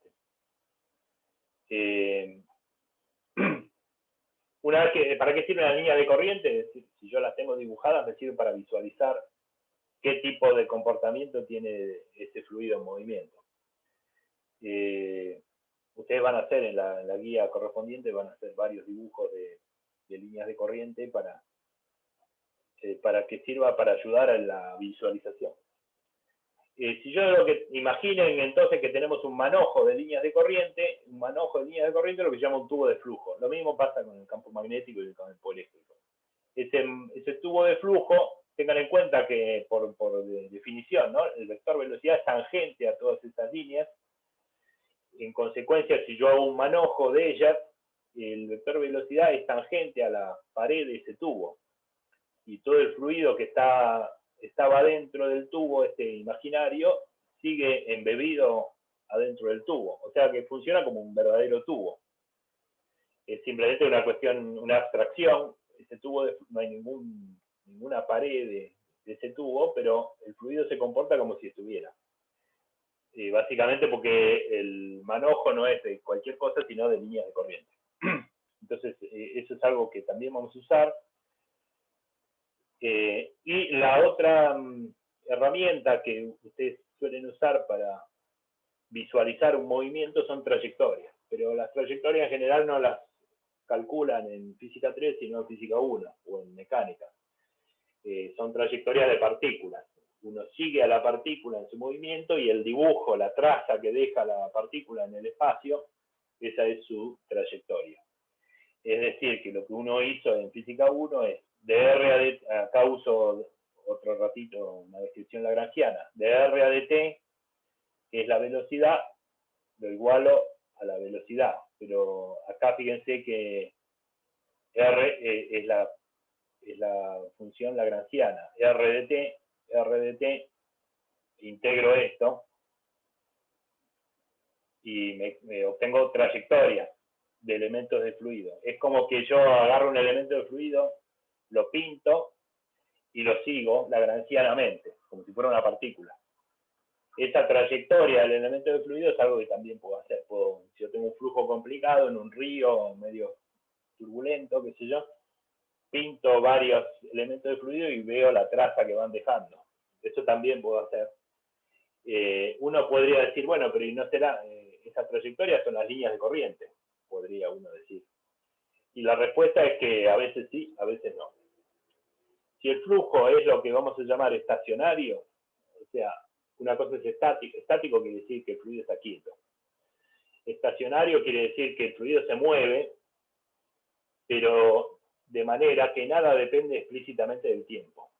Es como un río manso, que uno lo observa, y el río se mueve, los elementos de fluido se mueven, pero uno saca una foto y 10 minutos después saca una foto y son exactamente lo mismo. Eso es estacionario. O sea, el campo de velocidades existe, pero no depende explícitamente del tiempo. Sin embargo, tiene velocidad. En este caso, uno puede ver con algún esfuerzo que las trayectorias coinciden con las líneas de corriente. Porque lo que uno va a ver es que en el caso estacionario, estas dos cosas que están circuladas son el mismo problema. Esto que está hecho acá es lo mismo que está hecho acá. En el caso de que la velocidad no dependa explícitamente, o sea, si esta dependencia no está, entonces estos dos problemas son iguales. Acá simplemente dice S, que es un parámetro, y acá el parámetro es el tiempo mismo, pero matemáticamente es el mismo problema. Entonces, en un flujo que es estacionario, o sea, un río manso, digamos, que no tiene borbotones ni nada, efectivamente uno dibuja las líneas de corriente y después pinta un elemento de fluido y el elemento de fluido se mueve enhebrado en esa línea de corriente. Ahora, si el campo de velocidad depende del tiempo, eso no es cierto. Y entonces, para terminar, les muestro esta pequeña peliculita donde uno ve unas trazas amarillas que son trayectorias, y esto es un experimento numérico. Y después esas líneas grises, con distintos tonos de gris, son líneas de corriente, hechas con un método de visualización que no viene al caso. Pero ustedes pueden ver que a veces, en algunas partes, las trayectorias amarillas van a lo largo de líneas de corriente, pero otras no, porque este flujo, en otros casos, no. Porque el flujo claramente no es estacionario. Ustedes ven esos vórtices que se mueven, digamos. Eso no es estacionario. Entonces, pero en algún remanso se comporta como si fuera estacionario, entonces las curvas amarillas siguen las líneas de corriente, pero de repente cambia el flujo y las trayectorias van por un lado y las líneas de corriente van por el otro. ¿Ok? Dicho esto, yo voy a cortar acá, faltan 5 minutos para las 11, como para que empiecen un intervalo de por lo menos 10 minutos.